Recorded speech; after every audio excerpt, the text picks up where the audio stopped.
our work, which is again our project.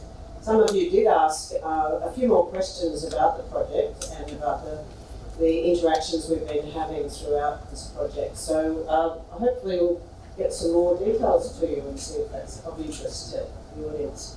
So this is more about the novel approaches that we used in this project in Laos. And again, it's a combined effort. We've got researchers from various parts of the world and individuals that have made a great contribution.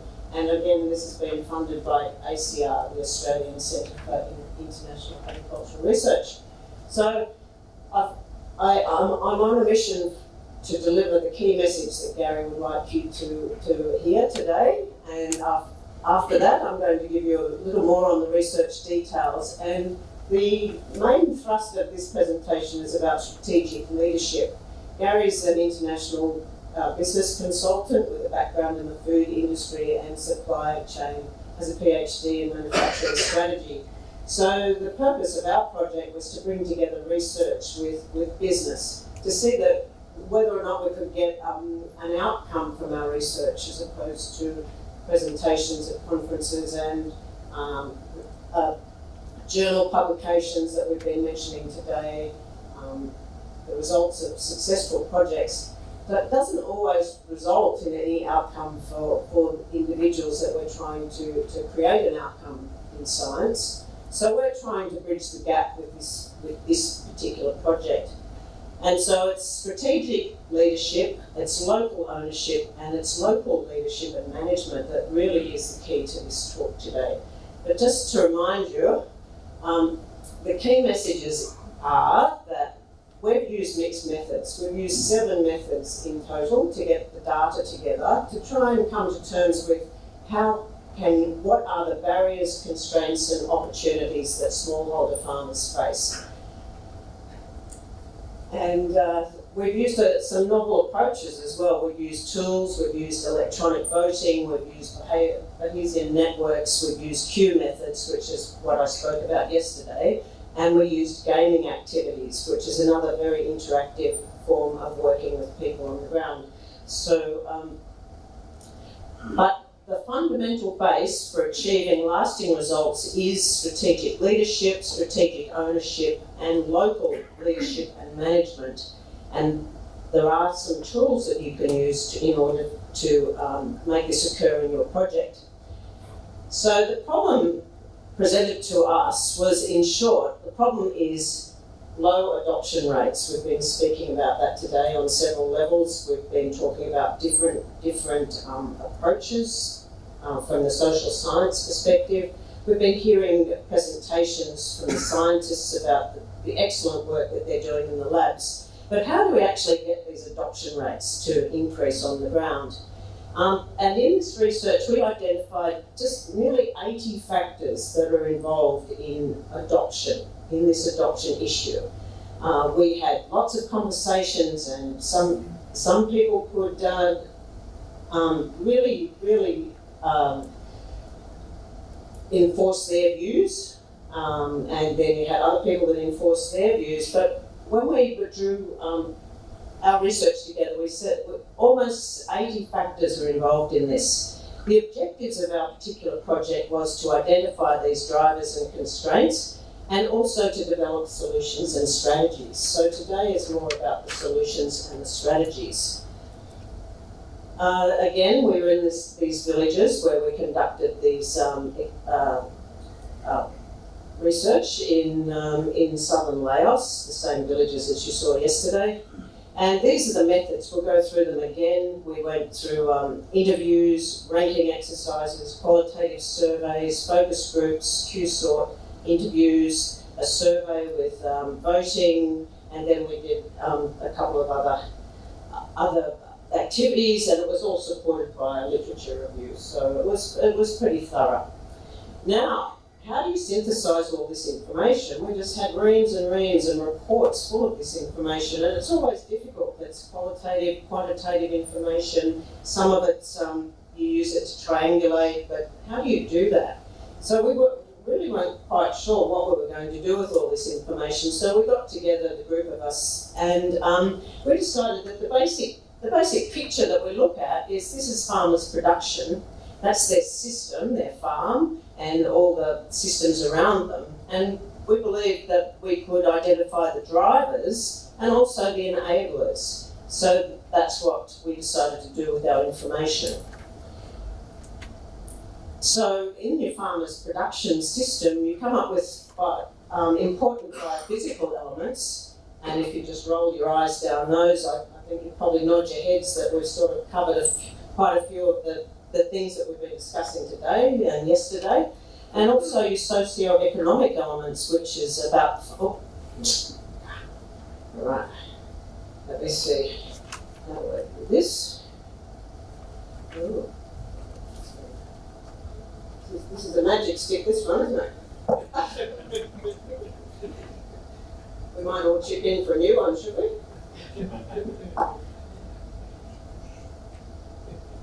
So you had your biophysical elements, but you had your social elements, which is about. So this is a specific example here of direct drilling. You've got your biophysical elements and then your socio-economic elements.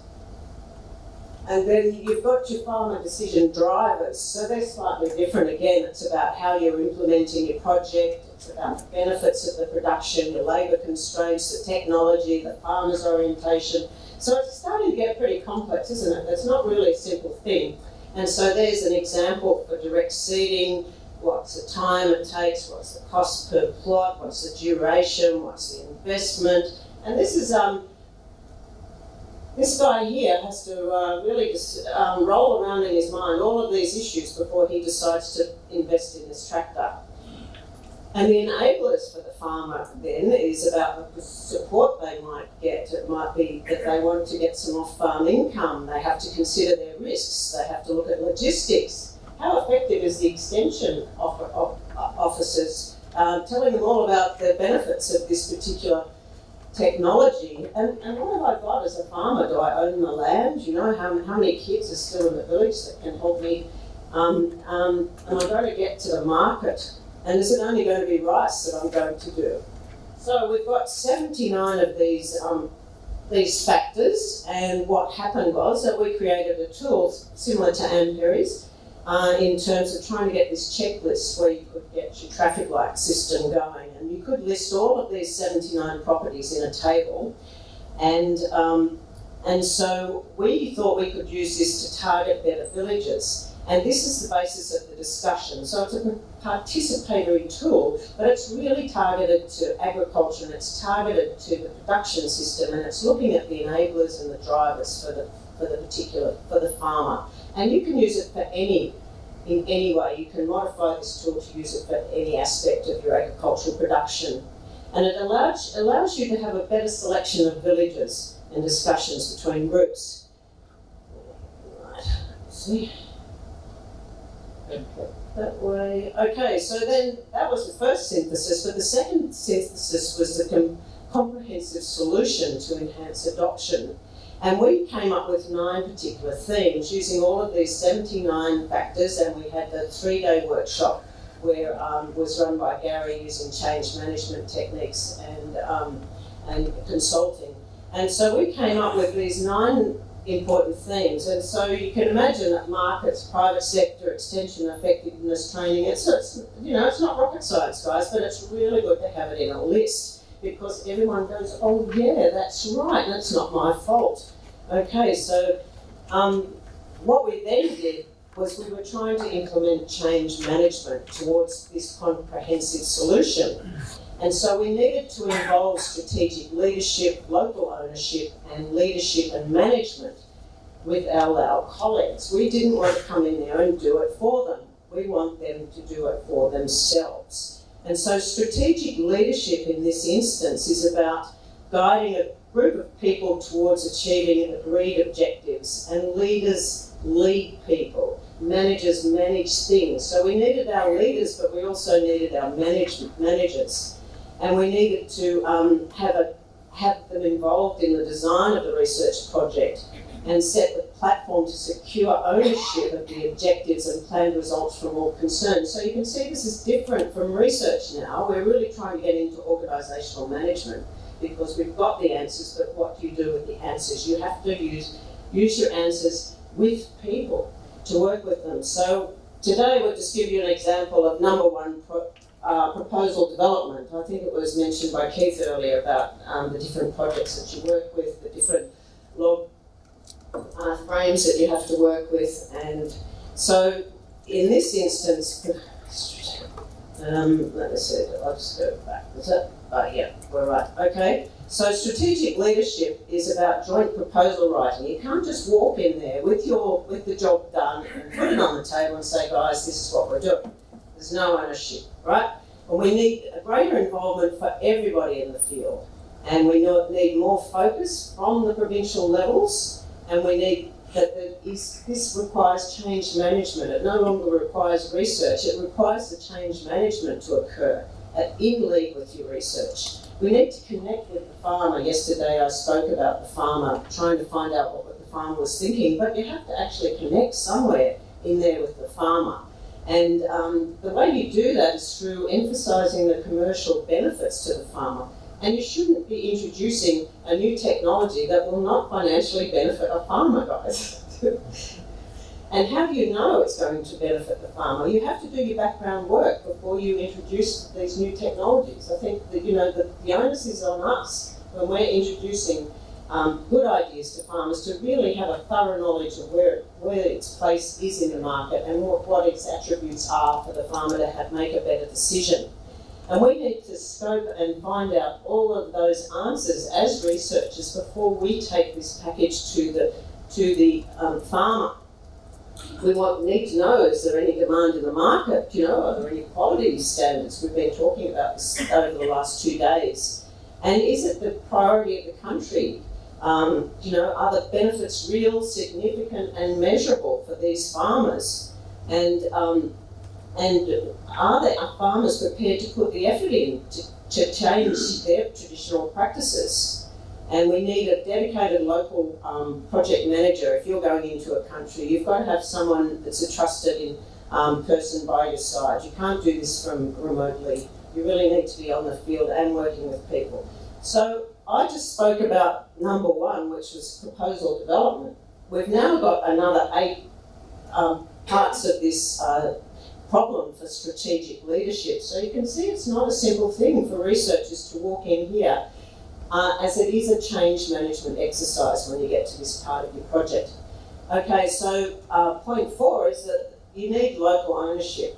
You need people involved, individuals, and you need to identify those people personally. I'm sure, Keith, you've got trusted friends in the field, and I'm sure that Anne and everyone else that has worked in these small villages, you know how essential it is to actually understand the culture, to have someone that's on your side and that can tell you what's going on.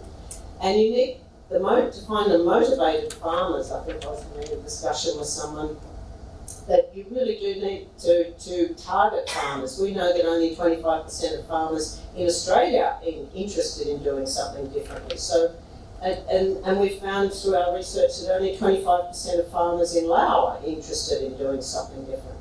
And they're the innovators, but they're also probably the people with a bit more money and can risk a bit more. So you've really got to target your market as well.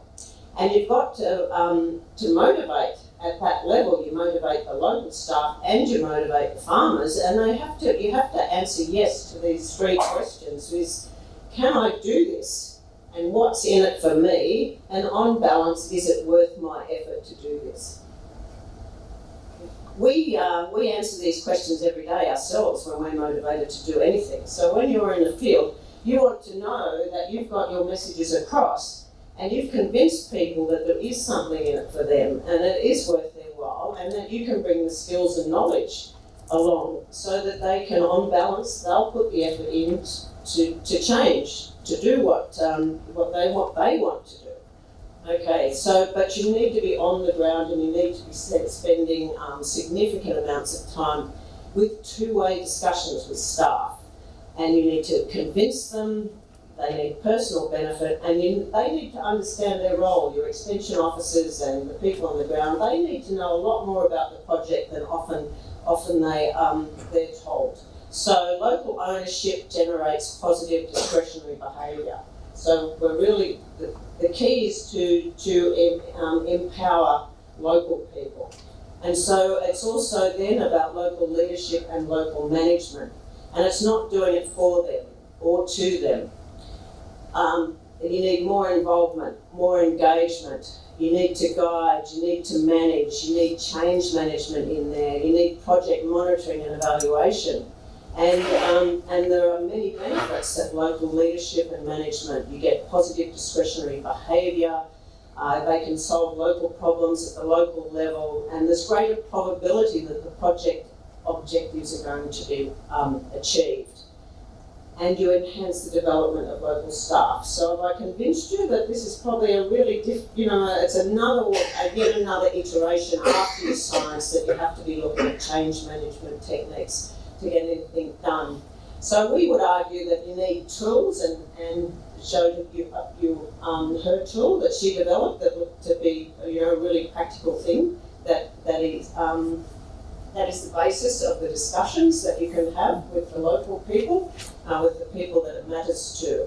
So yeah, we've got the research discussion tool, and how we use that is that we've developed this big long list, and then we the local Lao people discuss amongst themselves, and then they meet and they then discuss and argue about the 15 main characteristics that are important for a particular technology. So if it's about a tractor, then they're looking at availability of parts, is it petrol, what the cost is, what the soil, blah blah blah blah blah. But there's only going to be about 15 key ones that explains why adoption can be difficult. And once you get the 15 main points, that means you can start working together about what the barriers and constraints are, and you can identify what the discussions have to be. And if it's about training or if it's about accessing different aspects, that can all arise before the project starts, before people are making their decisions, so that it's really common ground for discussions. So, we're back to the key messages now. Mixed method is powerful.